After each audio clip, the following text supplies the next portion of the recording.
voice actor gets recast overnight, a $1 billion mobile launch gets pulled hours before it drops, and 1 million people try to get into a college dorm for a live streaming boot camp. And it ended in arrest. This is the Weekly Roundup. Let's get into it.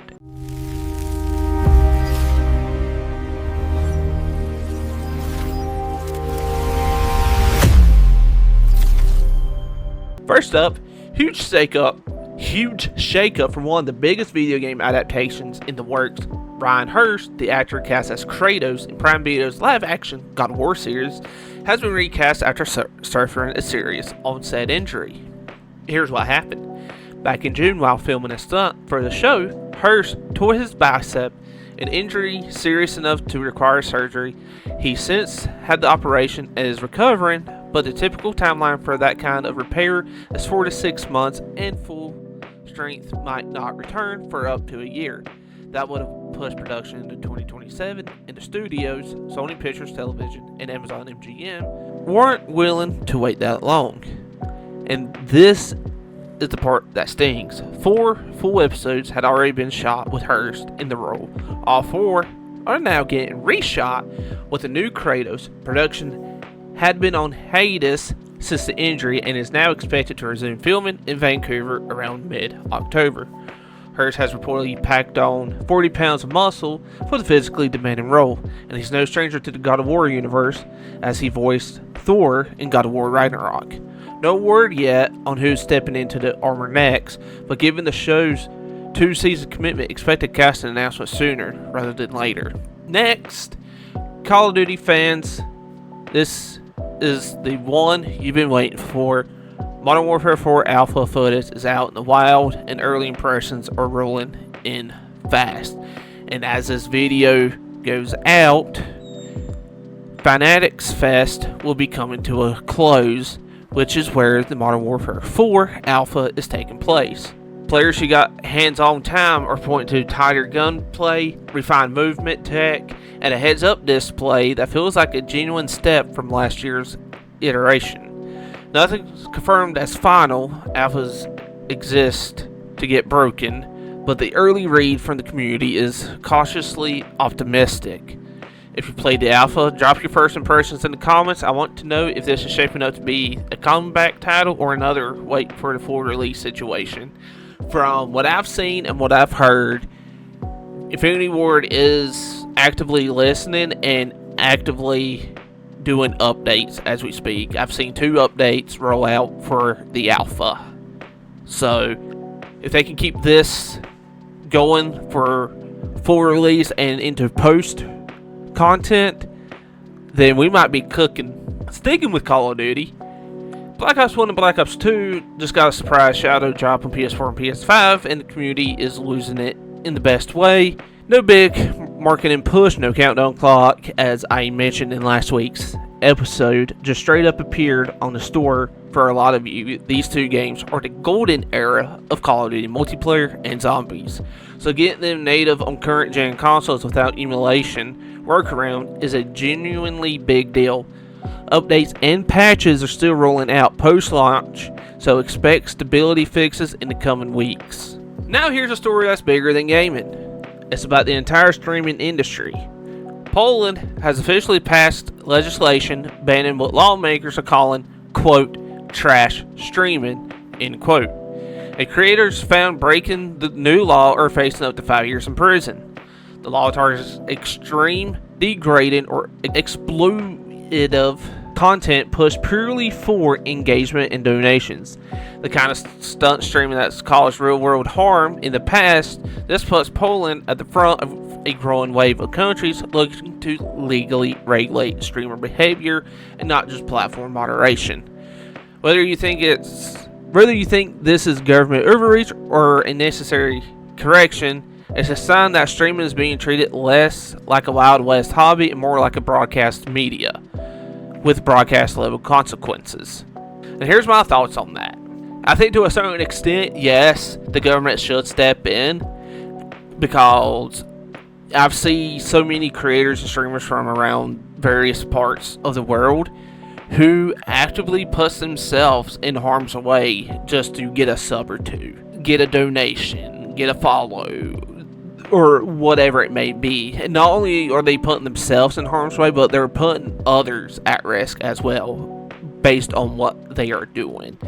And it's reckless, it's inappropriate, and it's just downright dumb. So seeing these laws getting made up to tighten down certain behavior while streaming or making content and stuff, I think is a good sign.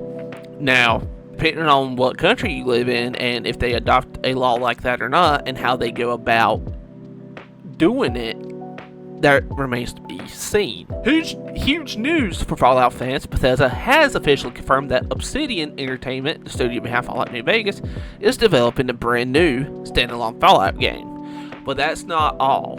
Bethesda's roadmap has also confirmed Fallout 5 is now in pre-production, and remasters for both Fallout 3 and Fallout New Vegas are in the pipeline. That means the Wasteland is about to get busier than it's been in over a decade. A new mainline entry, a new Obsidian developed spin-off, and 2 classic remasters all moving through development simultaneously. This is easily one of the biggest single franchises roadmaps reveals of this year. Now for some heavier news out of Xbox. The restructuring that Microsoft Gaming Division continues, and this week it escalated. Unions representing affected workers have filed official charges against Microsoft alleging bad faith bargaining and unfair labor practices tied to the ongoing job cuts and studio closures. This isn't the first round of layoffs Xbox has weathered over the past couple years, but the union filing adds a legal dimension that wasn't there before. This is no longer just restructuring, it's now a formal labor dispute.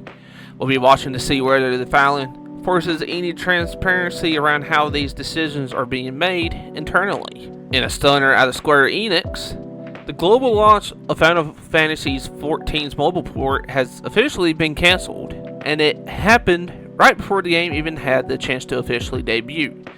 There's no detailed public explanation yet on what went wrong internally, but pulling the project this close to launch after presumably years of development time and marketing build-up is a rare and costly move. This one's going to sting for anyone who was hyped to get Final Fantasy XIV on the go. Okay, so this is probably the biggest story of the week, and it's an absolute roller coaster of a mess.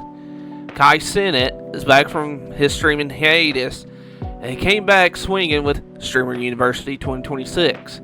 A massive multi-day content creator bootcamp held at Hendrix College in Conway, Arkansas. Now let's talk scale first, because it's genuinely wild. Over 1 million people applied globally, all competing for somewhere between 100 and 150 actual student seats. This also marked Cenat's first major simulcast, streaming the event live across both Twitch and YouTube at the same time. But the event didn't stay clean for long. Outside the campus, the crowds got so intense that multiple fans were arrested trying to bypass security barriers just to get near the action. And inside the campus, even messier. Reports describe genuine physical altercations breaking out between creators, including Jason the Ween and Haskell, plus a disturbing incident where a creator was allegedly hit in the eye with a BB gun. On top of that, multiple rooms on campus were reportedly raided during the event. By the end of it, Kai Cenat himself came out and said he was, quote, mentally drained, end quote, and publicly stated he has no plans to ever run this event again. So, massive ambition, record-breaking numbers, and by most accounts, a genuinely chaotic and at times dangerous outcome. This is going to be talked about in the creator circle for a long time, and we are going to be monitoring the situation closely, releasing any updates. On a bigger picture note, the live streaming industry just hit a historic milestone. According to stream charts, global live streaming reached 31.4 billion hours in quarter 2 2026 alone. A huge chunk of that surge is being credited to independent and alternative co-streaming coverages of the ongoing FIFA World Cup. Creators reacting live alongside the official broadcast, pulling in audiences who want commentary and community on top of the match itself. It's more proof that co-streaming isn't a loophole anymore. It's becoming a legitimate, massive pillar of how people consume live sports and events. And finally, a comment that's got the retro and collector community fired up. GameStop CEO has stated that physical games are now irrelevant to the company's business. Coming from the last major physical game retailer standing, that's a pretty loaded statement. It signals GameStop is likely leaning even harder into collectibles, trading cards, and tech resale rather than banking on disc and cartridge sales. It's a business shift that's been building for years, but rarely said this bluntly from the top. That's everything for this week's weekly roundup, from Kratos losing his actor mid-shoot, to Fallout's massive new roadmap, to one of the wildest creator events we've covered all year. What story stuck with you the most? Drop it in the comments, smash that subscribe button,